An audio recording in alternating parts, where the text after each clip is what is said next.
Welcome back to Momentous Struggle, a Star Wars Shatterpoint podcast. On this week's episode, Aubrey and I are going to talk about goals and setting expectations for yourself. At least that's what Aubrey is trying to tell me I think we're supposed to be doing. I don't know. I can't keep up with Aubrey's squirrel in his little brain right now. It just isn't helping. Like, it's too early in the morning for me and Aubrey to sit there and be on the same page, I guess.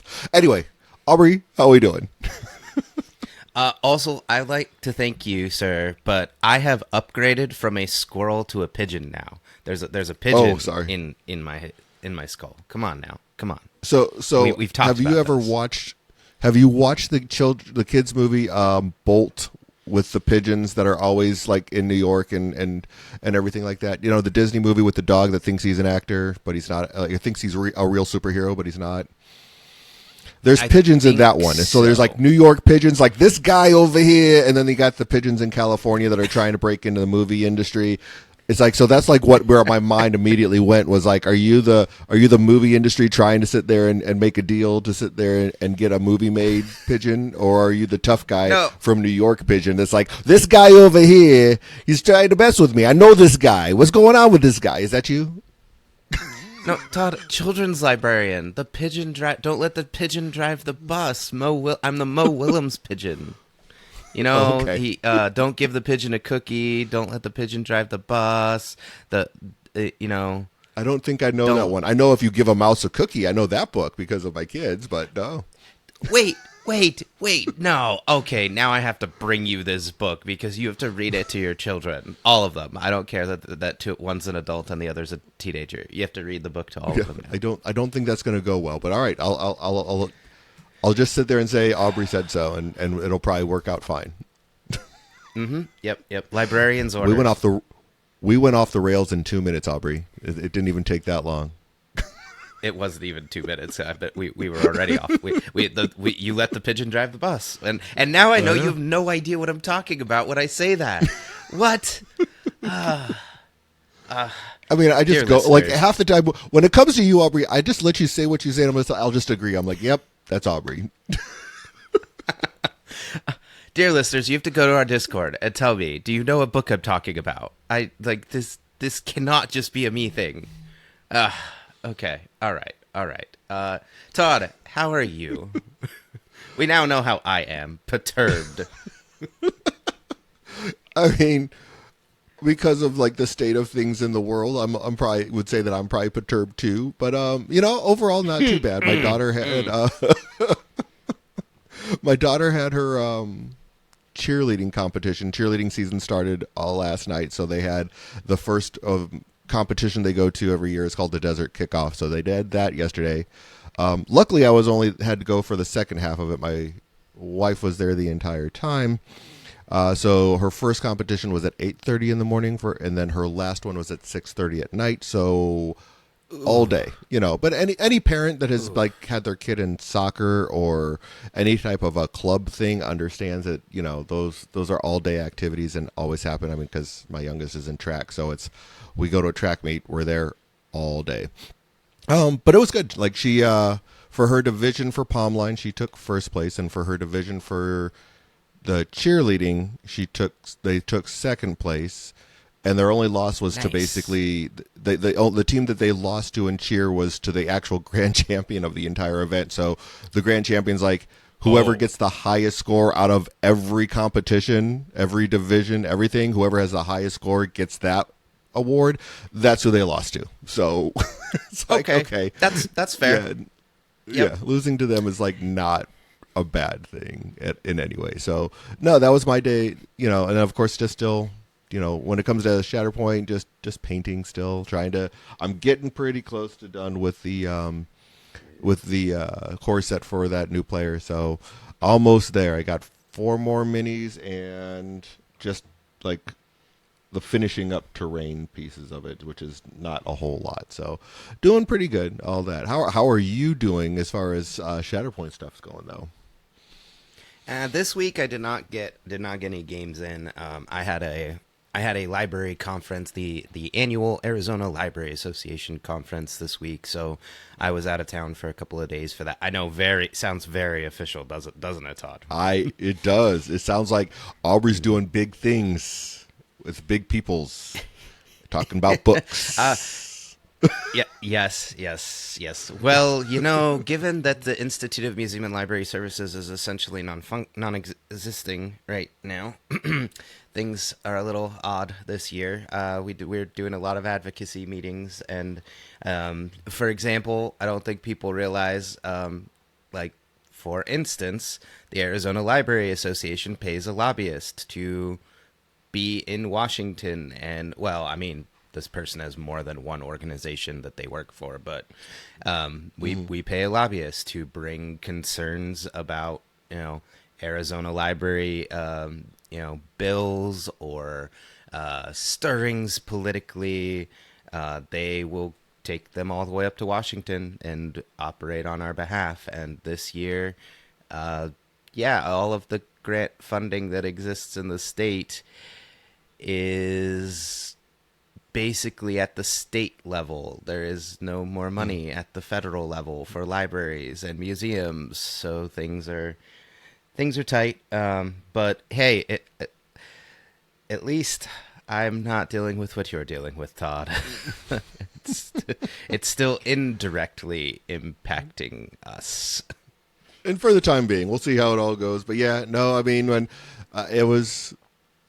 there was a lot of employees that, every employee, at least within the organization that I work for, got what's called an LES, which is our leave and earnings statement. So I guess they still have to give you one, even when it just says 0. So there was a lot of unhappy paperwork. People today. It's paperwork. It must have been fun. I don't think I've ever gotten a paycheck that said 0 on it before, Todd. That's a lot of fun. Yeah, especially when you have been working 40-hour weeks. Yeah, it's pretty awesome. Yeah. So eventually this will all work itself out. I'm hoping. Yeah, I do. I guess I do have one Shatterpoint thing. I keep threatening to dive into the world of basing because I'm jealous of Sin and everyone else with their little tufts on their bases, and I like the little planties, and I've been meaning to do that myself. Except I found out that apparently basing texture, it's not just like paint where you could slap it on, wait like 15 minutes, and then you could keep going. So I sat down to like practice on some blank bases. I did all the texturing like to make it look like a hillside or natural formation. And then I was like, I wonder how long this is going to take to dry. And I'm watching a couple of videos on YouTube like to give ideas. Like you can take little bits of cork and then like fill it in with the texture to like get like different effects. Like that was really cool. So I'm watching these videos, and as I'm picking up the bottle to like look at the time frame, this guy's like, "Oh yeah, all right. So we're testing out all these different paints because he wanted to show like Proacryl versus Vallejo versus a third company." He's like, "All right. We're going to let these sit here for 24 hours. We'll be back in a minute." And it goes 24 hours later. And I'm looking at mine, and it says it'll be done in an hour. But then this guy obviously knows what he's doing. And I'm like, I think this means I'm done for the night. I don't think I can do anything else. So I did some like highlights. I had some, I wanted to put some washes on gin. My gin's, sleeves, they came out like a brighter green than I wanted to, so I was like, I'm gonna try like a black wash to like bring the color down. So like I did some highlight stuff on some minis for the rest of the night because I wasn't planning on painting minis, and it's really hard for me to like change headspace. But like I did 2 bases, and I'm like, oh, I guess I'm done basing. I could just see you sitting alone in a room going like, I don't know what to do now. Because I had all the rest of the stuff out, right? Like I had put a picture, like I have like these little rocks and these little leaves and all the stuff I was gonna put on it, but obviously I need to like paint it first. And I was like, okay, we're gonna put a pin in this. I mean, this is why you set up time to practice, and why I didn't do this on like a base with like a mini that was already, well, okay, technically none of my minis are ever done, but an almost done mini. Yep. Fair enough. Yeah. No, it's another adventure in the day of Aubrey. I love it. Yeah. So But there's yeah, there you go. That's what I did Shatterpoint wise.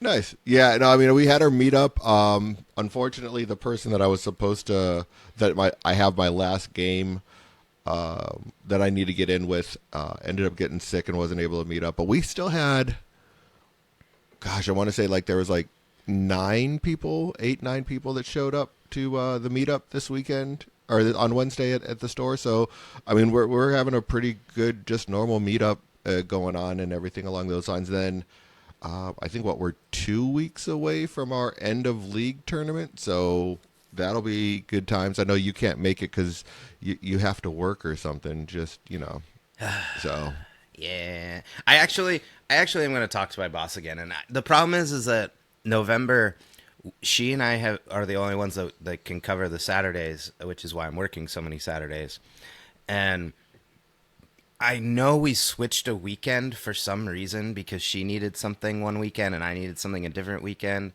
but I can't remember if it was that weekend that I switched. So I don't know.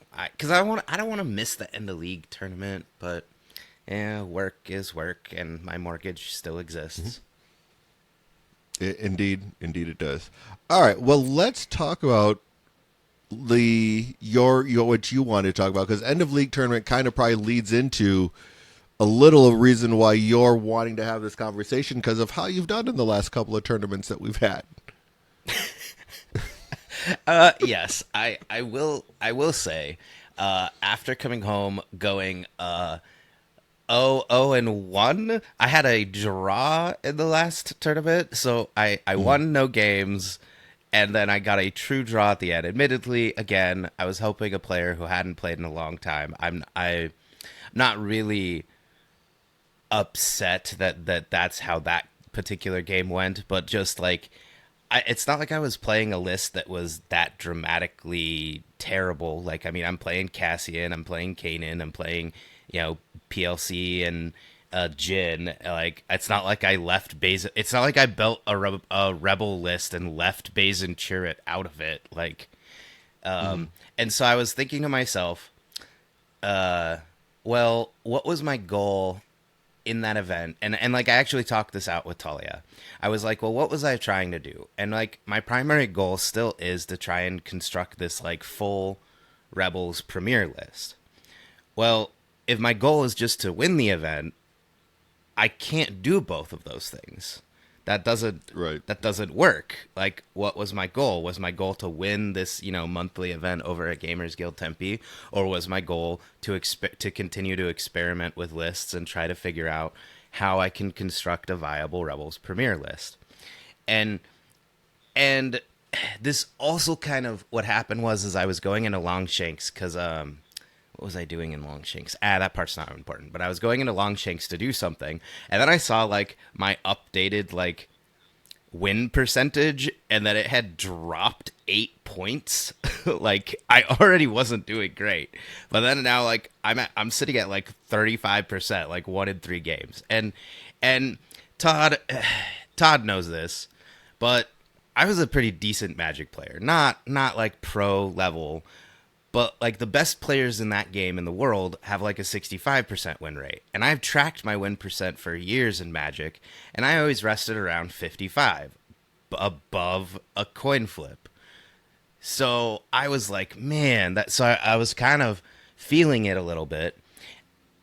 And then I went to my conference and listened to a speaker talk about statistics driven goals and what they do to people.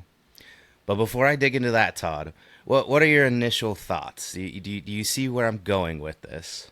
I see where you're going with it, and I think what you're probably going to end up is kind of a thought that I already have, where Longshank's data is not 100% accurate for like and gives a full picture, and that's I mean so you're only getting the events that you go to, and I would also say that let's look at some of the people that play in just our local meta. So I know like looking at the last 2 events, big events that we've had, like not the Mr. E's one that you went to. I mean, I hate to like grind your nose into this, but you went 5-1 in the last two major events that we had.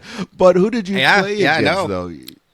Yeah, but I mean, it's like, keep in mind, like, we have Lamb Chop, you know, and everybody knows Liam, like, because just he's a pretty well-known Rebels player, you know, like that's number one of one of the people we have in our Republic player. Thank you. So we have him. We have Matt Booker, who, you know, won the first Adepticon. We have Chris Sampson, who basically just won LVO. I mean, there's just in our local meta, there is a lot of really, really good players. Not to mention, like, people that I think are very good players that just haven't. Yeah, like, you know, Blastromech Holden is fantastic. Silver Lining's fantastic. You know, there's just a lot of really good players. You know, Austin and Dane. I mean, they're both very good players as well. So I mean, the list just keeps going on and on about like these amazing players that we have in our community. So that's going to drive things too, because like not every person that has like a Longshanks rating or something along those lines is and a high rating is going to have the similar players that they're playing. Oh, and I forgot Nick Rader. You know, I mean, basically he took fourth at Worlds this past year. You could keep, you know, the list. Right. I'm like, you could keep going, Todd. We got like, there's like 8 more names you could rattle off out of the Phoenix area. Right. Exactly. Not saying it's a Shark Tank, but there's a lot of good players here. I mean, so that's like one of the things that you're going to consistently run into, like out, especially just like, oh, I'm going to go to just this monthly meetup play that, you know, randomly gets 16 players that like I said, I mean, the last event that we played in, we had 2 players go undefeated. Oh, it was Nick Rader who went 4th in the world, and Liam, who's like, again, fantastic Rebel player. So it's like, Empire or Republic player. It starts with an R. So, but you know what I'm saying? Like, there's just, you're gonna run into that. So it's an interesting. I mean, like I said, I Longshanks can give you some information, but it's not going to. It shouldn't be the end all be all. Like, I guess is my initial, like my long-winded way of saying, be careful with data that you look at. Right. And this conversation isn't just from my conference, and I'll talk a little bit about what the speaker had to say, because I think it's valuable. I'm just sharing because I think it's valuable to gamers. But before that, talking about Longshanks, I was just seeing a lot of chatter in the various discords, because I might not say a lot in your Discord, but I promise I'm there. I get the notifications that I do poke my head in. He's the creepy kid in high school looking through the window. Yeah, that's what it is. Hi, children. Anyway, that's not good. I will remind everyone that the city of Phoenix does conduct a background check on anyone who is allowed in the same room as a child. Moving on.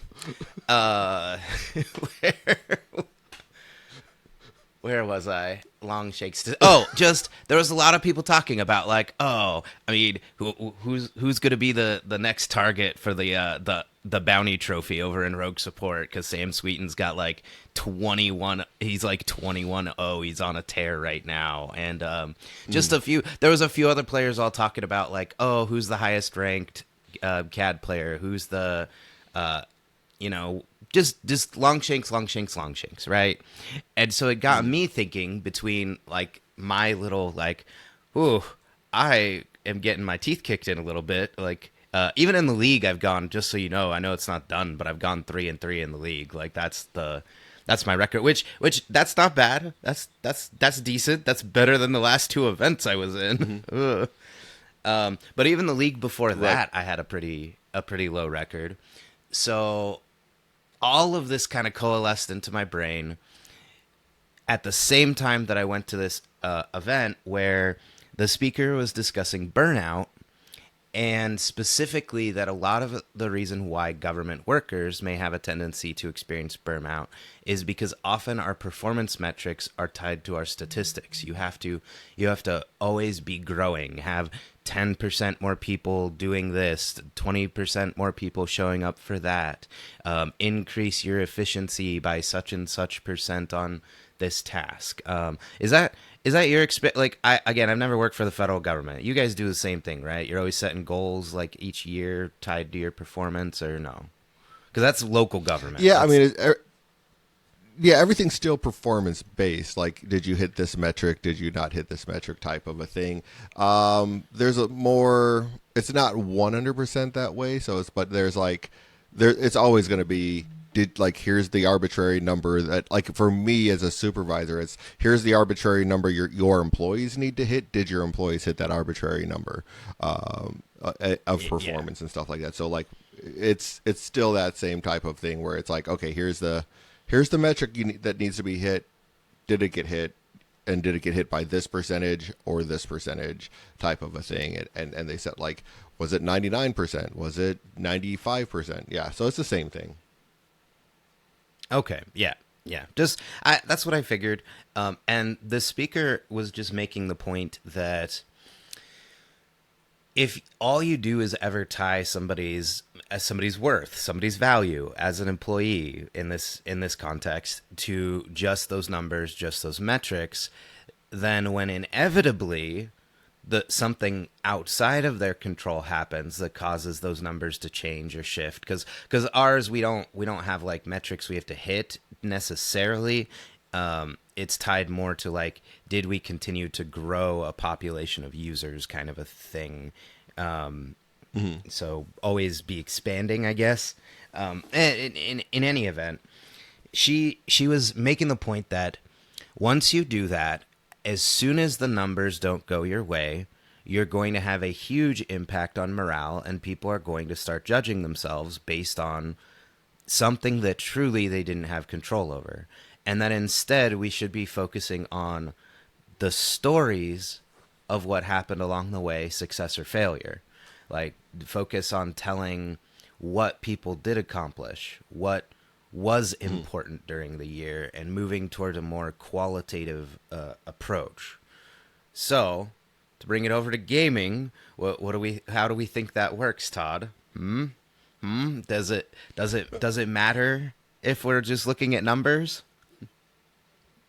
Well, yeah, and I think that's kind of where I was going with it, is like just if we focus on what your rating is and not what the journey was to get to that rating, you're probably going to sit there and be disappointed. I mean, unless you're one of those, the top people in the ratings and stuff like that. I mean, like, so yes, I mean, like Sam Sweeten, Kenny, Scott Evil Houdini, Matt Bronson are the top 4 on Longshanks. Not surprising. You get to the top 6 Right. or top 10, you're adding in Damio Matt, you're adding in, Iceman Dean, you're adding in Scott Nielsen, like people that everybody knows about. I mean, but it's like, these are people that play the game a lot, like that travel a lot to play these games and are playing in a lot of tournaments and things along those lines. Do you want to actively compare yourself to these individuals? I mean, are you playing the same amount of games? Are you practicing the same amount? Is really like I think that, again, the journey of how that number was reached is, I think, the important piece of it that we probably lose track of.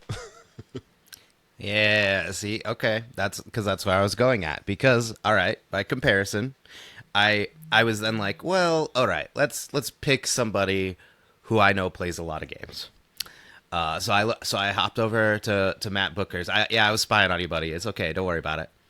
I don't know if he'll hear me say this, but yeah, if you look at the number of games he's played, or like just the rated games on Longshanks again, which doesn't include the other games he's played. He's played Right. 140, I think was the number, because I just looked at it and moved on. It's not like I was planning on reporting on him. And I have like 40. Yeah. So, he has a full 100 more games. And yes, I know that's because I help you run a lot of the events, and I'm not always playing in the events. And I also work on Saturdays and winner most of the events on Saturdays. So, like, again, I guess the point is that, like, now I'm going to drop into my martial arts. The only person you should ever be comparing yourself to is yourself. Because as soon as you start comparing yourself to other people, well, they have a different life from you. Some of these guys, they don't have kids, or maybe they're single, or you know, their kids are older, so their kids are taking care of themselves. They're not babies. Like you got to look at where you are at, and also there's just certain things. Todd, my spatial awareness is awful. It's awful. I run into things all the time. And I am playing a game where I have to very carefully pick up and put stuff down and make sure that I really, really, really measured it correctly. I'm not good at that when I'm like building something. Like you gotta like triple check my measurements if I'm putting something together. Like you can't trust me to do that. And like it'd be like me trying to compare my painting to your painting. Well, how many more years have you been painting, Todd? Yeah, at least 5, if not 10. So Right. So it's there's kind of this mindset that I'm not like sitting on my soapbox lecturing at Shatterpoint players, because I actually think we have a very good community and we don't really have a toxic competitive community. Everyone is so nice to one another. But I want to keep it that way. And I'm already seeing the glimmers of people going, ooh, I want to look at the numbers, and I want my Longshanks rating is better than your Longshanks rating. And I'm seeing these tiny glimmers of people getting a little competitive about it. And also conversely being disappointed. right. Because they didn't make that achievement, or they didn't do well on an event. I was there. I decided to talk about it because I don't know. Todd let me drive the bus today. So, my point is that what is your why? Why are you playing Shatterpoint? Is it to be the best Shatterpoint player? Is it to be extremely competitive? That's fine. That's a goal. But are you then putting in the reps? Are you playing multiple times a week? Are you, connecting with other competitive players and getting ideas from them? Are you working on, innovating lists? I'm not doing any of that, Todd. I basically Right. just look at what all the good players are doing and going, ooh, that looks like fun, and I want to play all rebels. Right. Those are my parameters. Right. Yeah. No. I mean, it's like I said. I mean, and you look at. I mean, especially like I said, going back to just our local scene. I was like, I decided to pull up the rankings on Longshanks for just Arizona. So like number one is Chris Sampson. Okay, he's 87 and 34. So it's like he's got 120 games. Like then the next is Nick Rader again. Finished fourth in the world. See, again, he's just short of 100 games. He's at 89. I mean, and then again, Liam Lamb Chop. He's got over 75 games.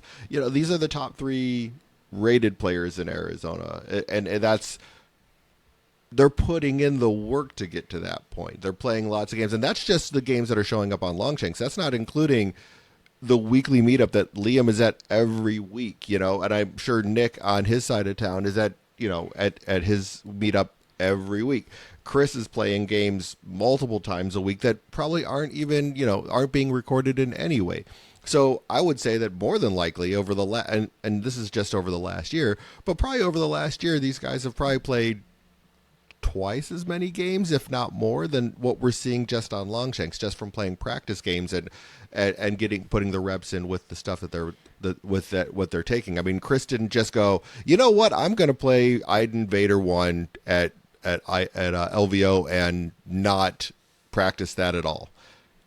I mean, I didn't see him play it a lot at the meetups, so he was playing that behind the scenes somewhere, So he's putting in the reps, and that's the thing is like the people that have these ratings put in a lot of work for it, like you were talking about, and it's like then you look at us where it's like I go to the meetups and like I think I have 32 games over the last year. I mean, I go to the meetups and if I'm doing anything at the meetups, it's like I'm either playing a league game which has been tracked, or I'm helping other people get games, or I'm talking to people that are new to the game. So it's like, and I think kind of that's going down the road that I think you're trying to go to is what are you trying to do in the game, and my rating is more reflective of I'm trying to build a community. I'm trying to sit there and make sure that, we have Yeah. a flourishing community with lots of wonderful people in it, not necessarily the big giant numbers on Longshanks, which I'm not knocking. A lot like chasing those numbers. I did it for years in Magic,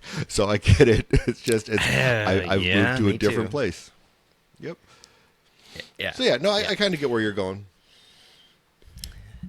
Yes, and that doesn't that again. It also maybe you forget what your goal is because okay, I feel like it was more important for me to help somebody who hadn't played the game in a while in the middle of a tournament learn learn the ins and outs. I did it again I did it another time at Mr. E's. Of course, I lost that round because I spent the whole time teaching somebody. Like, so if you forget about the context of what's happening around you and what your goal is, my goal as Shatterpoint is to not be the same player that I was in Magic, where I was chasing the highs and getting frustrated by the lows, and that's the whole reason why I changed well, other than Wizards of the Coast trying to reach directly into my wallet every 5 minutes. But yeah, I wanted a different experience, and now I get to be I'm helping to run the events, and I'm making sure everybody's having a good time, and I get to talk about silly Star Wars stories that have nothing to do with whatever it is we're doing in the game or in the tournament at that time, and I get to see the little the little characters from from my childhood run around and be cool on the table, and so that's my focus. And do I want to I want to do everything in the community? Am I the best painter? No. Am I the best player? No. But I guess I'm a good cheerleader. Yeah, there you go. I'm the Shatterpoint cheerleader. And you know what? That's There you go. okay. That's important to the game too, right? Absolutely. I mean, it's like you still have to have the people that put the games together and make the games work and everything along those lines. So, um, no, it definitely is something that is needed in the game. So, I guess like the next question, I guess, would be how does someone discover, do that self evaluation to sit there and determine where they need to be and everything along those lines? I mean, do you have any ideas for that? Ooh, I do, Todd. That's an excellent question because I was just about to go, I don't know how we're supposed to conclude this, but good job. Hey, all right. So I I hate to get introspective, everyone, and to get reflective, but there's these little things called emotions that we have, and they're usually telling us something. I know. This is scary, nerds. It's okay. I'll walk you through it. Um, it really just comes down to are you continually feeling frustrated if you have a goal that you're trying to accomplish and you're continually not achieving it. I hate to pull out some magic school bus on you. Remember Miss Frizzle? You ready, Where are we Todd? going? Where are we going? Aubrey? Miss Frizzle would always say, if at first you don't succeed, ask yourself why. Okay. So if you're Fair coming enough. away from your if you're coming away from your painting sessions feeling frustrated, if you're coming away from a tournament and you're like, "Oh, I did terrible," and you're not sure why, you just have I don't know, a tight feeling in your chest or your tummy is a little rumbly. I mean, I'm going back to the Magic School Bus level here, Todd. Go Apparently. Yeah, but we don't talk about our emotions sometimes. If you have set yourself a goal and it's not working, then it's time to figure out if what you are doing is working. So like for example, my goal still right now is I want to play a full Rebels premiere list. I am going to go down to Mr. E's later today and I'm going to play a list that I know is not optimal because I'm trying to test out Jin Urso and see which specters can fit in that list. Am I going to do well today when I know some pretty good players, at least I know Damon's going to be there, are going to be there, and I'm experimenting with a list that I know is suboptimal, but I'm trying to figure out Jyn Erso. So what is my goal today, Todd? Is my goal to win at Mystery's free box event? Yes, that's always your goal. You're like, I need to win every time. Yes, of course. Of course. So That's the Aubrey so everybody comes here to see, Aubrey. You just remember that. Go. Yes. So I'm probably going to go like 1-1 because I don't even know how many players we had. We had 4 last time I checked. Hopefully some more people signed up. I don't know. But there's probably going to be 2 rounds. It's going to be a rated event. I'm probably going to go 1-1 maybe. And then look what's going to happen. My long shakes rating is going to continue to plummet. But did I accomplish my goal? Yes. Yeah. Yes, I did. So Todd just figured out that my actual goal is to convince everyone that my long shanks rating is low on purpose. I'm kidding. I'm not guessing. That is the goal. A whole episode of don't look at this number. These aren't the long shanks ratings you're looking for. Yes. Yes. I see you trying to roll an Obi-Wan. Yeah, definitely. Again, I mean, this is a game. It's supposed to be fun. And yes, winning is fun. But losing is supposed to be learning. We're supposed to be asking ourselves, well, okay, why didn't that work? Was it just some bad beats with hot dice and cold dice? Was it the order deck? Was it because you forgot an ability? Okay, well, if it's something under your control, then you can, try to come up with ways. Hey, how can I remember this trigger?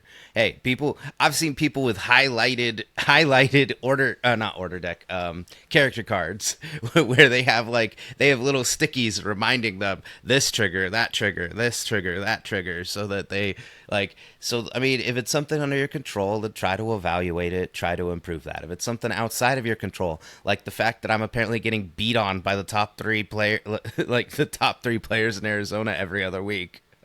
Okay, well, hopefully I'm paying attention and I'm learning something, which I do.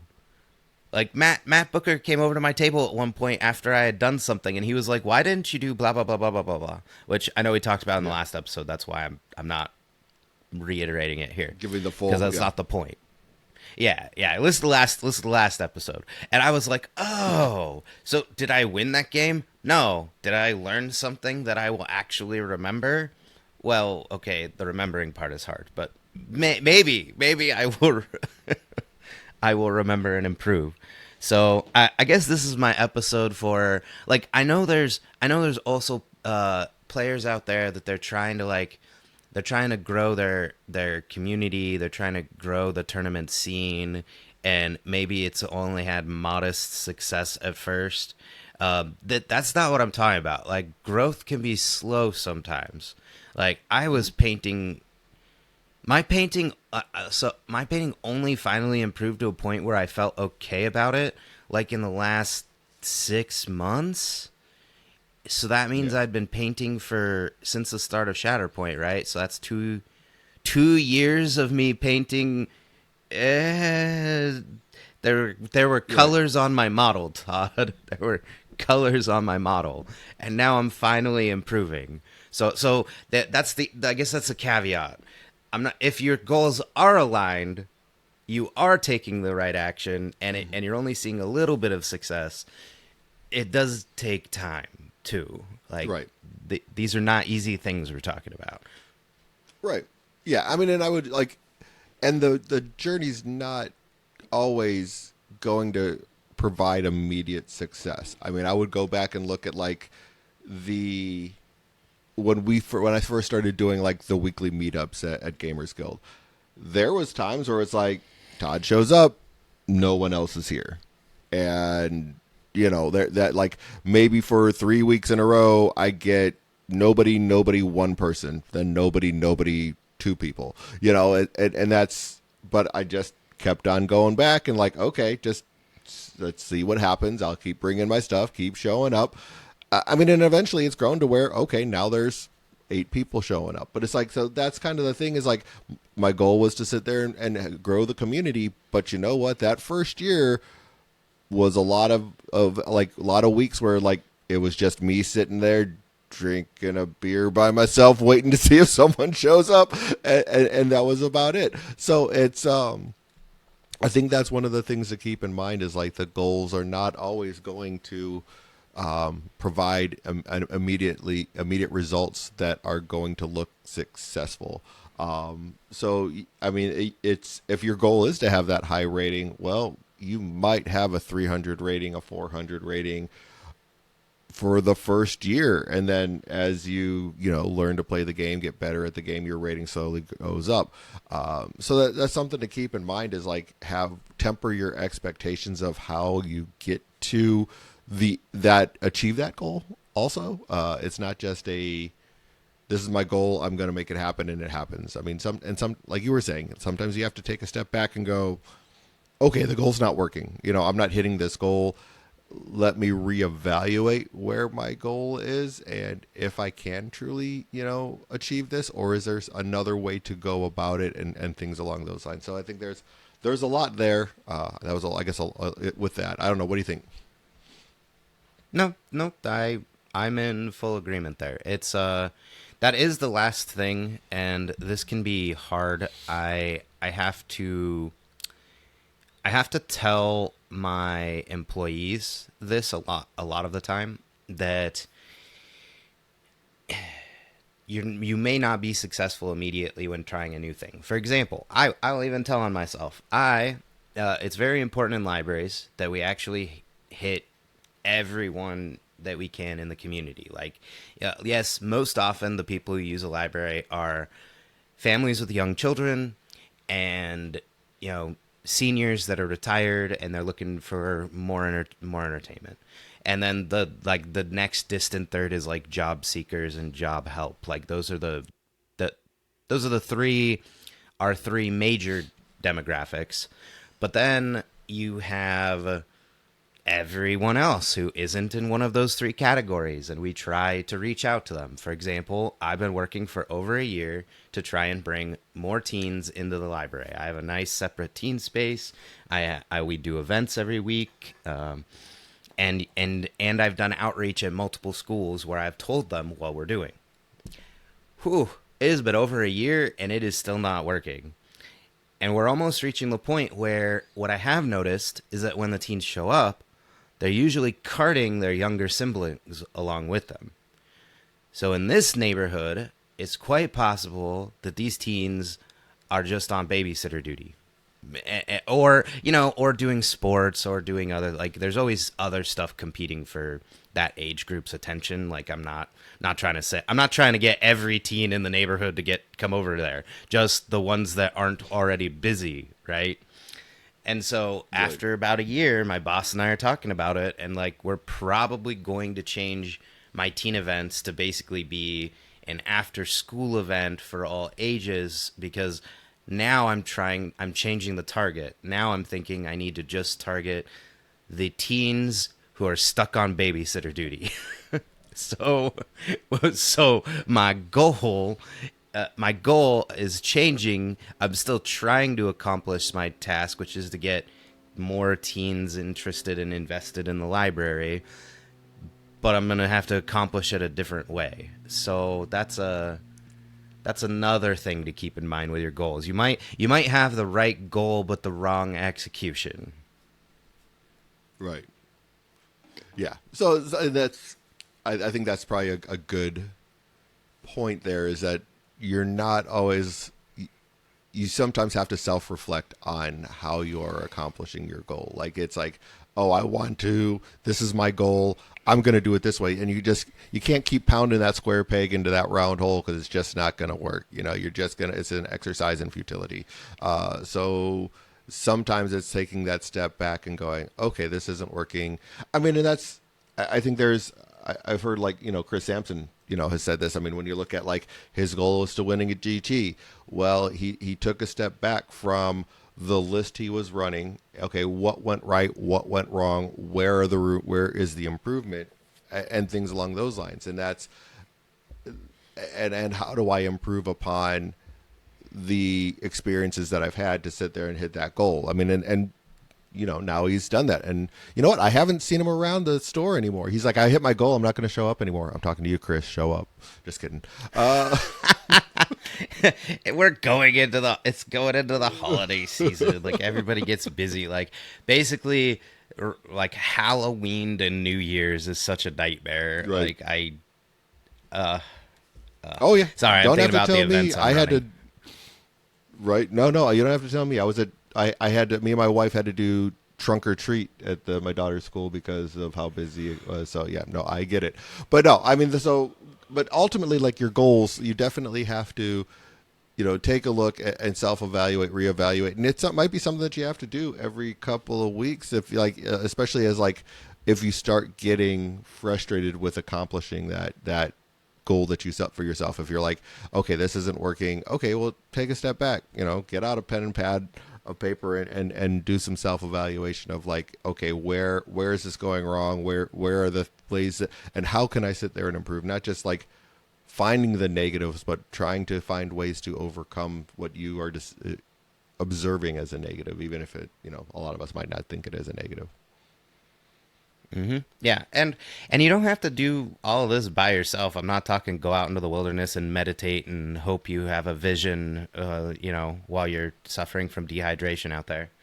I sat down after the event with Matt Booker for a minute because I was like, man, these lists did not go the way I thought they would go. And again, I'm playing Cassian and Basin Churret. Not talking like I was playing some like silly list like. They were just like one or two models off from some of the top performing lists. Like not nothing crazy, nothing outside the box. But then having that conversation with Matt, then I went home. I talked to Talia a little bit more about it because I was having a big feeling, and I'm just talking about it because I figured telling you all this is hopefully helpful. And again, I just had to reorient myself and remind myself that the decisions I made that day were in the service of two goals that had nothing to do with my auxiliary goal. I mean, I think everyone's secondary goal or primary goal, everybody's playing a competitive game. This isn't a cooperative, we all win at the end. No, everybody wants to win. Of course you want to win. I assume you're playing a competitive game because you want to win. So like that's always like a behind the below the surface, under the currents. I don't know. I'm feeling like riff puns after listening to to Rogue Support. Yeah. Anyway, that's always a goal in there somewhere. Otherwise, you're probably playing a different game. So I'm not trying to be like, oh, divorce yourself completely from winning. Never care about winning. Of course, if you're like me and you play a competitive game, you want to win too. But just remember that if that's all you focus on without having any other goals, then you may find yourself more frustrated than not. Does that make sense, Todd? We're getting very philosophical here. Yeah, no, you totally make sense there. No, I mean, and like I said, you definitely want to find those ways to sit there and do that and I think that's a lot of what you're getting at though, is you really want to self-reflect on what your goals are.